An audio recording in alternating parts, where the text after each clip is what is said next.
Yun, good morning mga idol. Tayo naman mag-ula ng trabaho kasi walang mag-uula.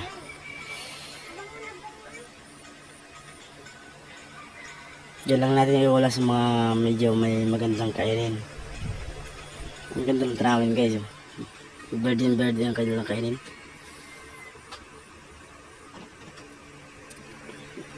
Diyan ko lang itatali sa tibig, simple.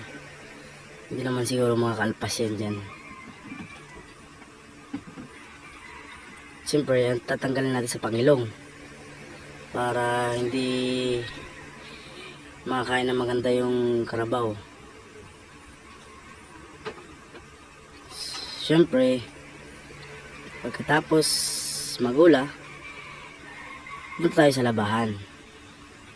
Yan. Malayo kasi ng labahan sa amin guys. Yan o. Malayo ang aming bahay dun sa naglalaban ni Mrs. Ayun. Pagod na pagod paglaba. Haggard na haggard dahil sa paglaba.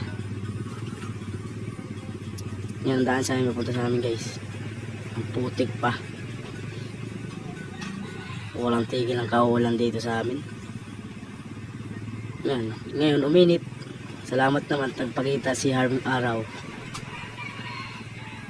Ngayon putik oh. Okay, thank you mga guys. And goodbye.